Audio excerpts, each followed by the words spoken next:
Kli matris. Again, a metal vessel, buried and avonim, or made out of stone, kli eitzim, or wooden vessels, that were used for a kli sheni. We'll go down to the Peirush below. Here it's talking about a kli sheni, a second vessel that's not standing on the fire. It was taken off from the fire and was poured into like the soup bowls. Now, we didn't mention them. Here we're talking about a kli rishon that's on the fire itself, and you cannot put on the fire, especially not a vessel that's made out of wood, because usually it'll burn. Now, now you used chametz in it as a kli sheni, such as bowls and cups. You can place those cups and bowls in a big vessel, and you can pour on them hot water. Here you don't have to boil up the water. You just have to scorch the vessel with boiling hot water. And you leave the hot water in them until they give off that which they absorbed. Sefer HaPadas writes, when you cleanse a vessel, to kasher it, you have to leave it there for a certain amount of time. That's what the Rif writes as well. And we brought it down in the previous, that the Torah says you put it in, take it out right away. And afterwards, again, you rinse it with cold water. Now you can use it technically for matzah. So that goes Maimonides cites, and I say, we're talking about when he knows for sure that it was not used on the fire. But any vessels that we're not sure if it was put into, whether it was used on the fire or maybe they took out, like you have the soup ladles, that you took it out from the pot while the pot is on the fire. And there you need that item needs to be kashered in a kli rishon. That's what the Rav Yos says. And Toyza says so as well in Avodah Zorah 74b.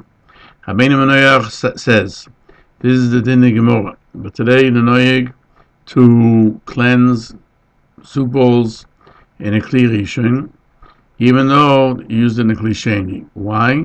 Because sometimes, like we said, the ladles you'll take it out, or even a cup, you'll dip the cup into the kli rishon. They have doing like a soup ladle that you mix it in the k'deira.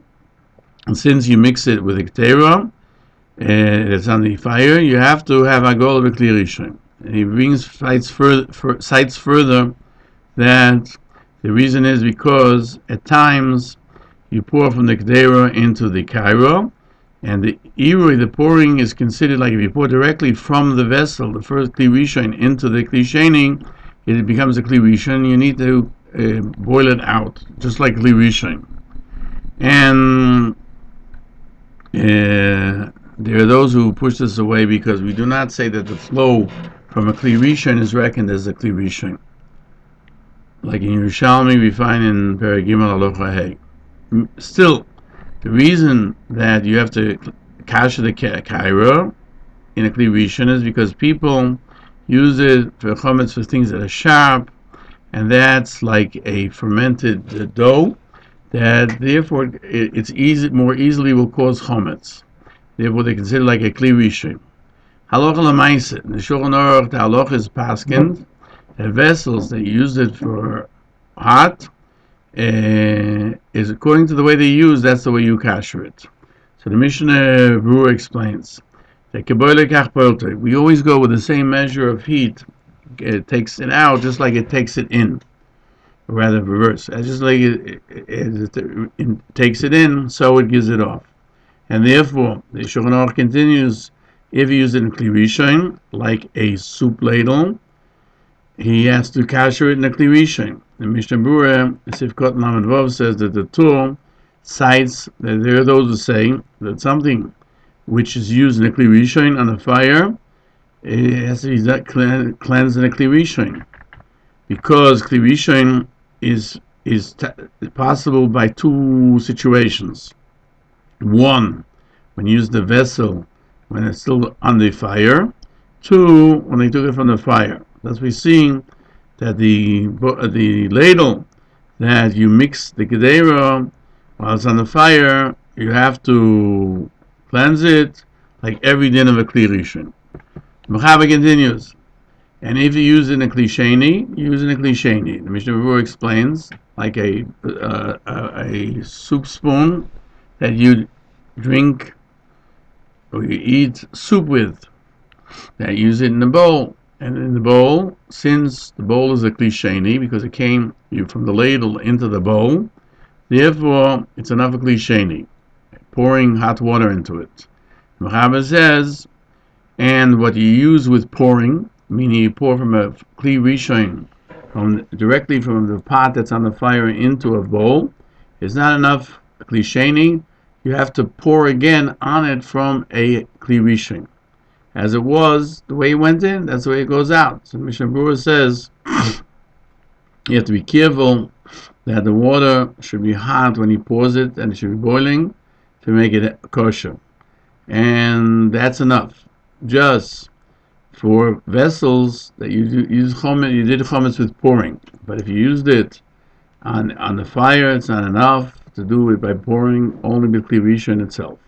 But that's why the counters you pour on, because it spills over from a Kli Rishon, and that's like pouring from a Kli Rishon. Furthermore, the Mechaber paskins, every vessel you go after the way it's used in the majority of cases. Therefore, spoons, all types, or any type of dishes, even though sometimes you use it in a Kli Rishon, we don't worry about that, since the majority of the times you use it as a Kli Sheni. The Rambam cites that those who are machmer to kasher in a Kli Rishon, and they're taking from the words of the Torah on the Shem Avi Ezli, and he explains that this is the minig. Therefore, everything that we have to worry, unless it maybe was used in a Kli Rishon, like spoons, so we kasher them in a Kli Rishon on the fire. And there are those who are machmir, or more stringent, to make kasher everything that you drink, even though you use it cold, because sometimes you put into it a soup, and that is the minig.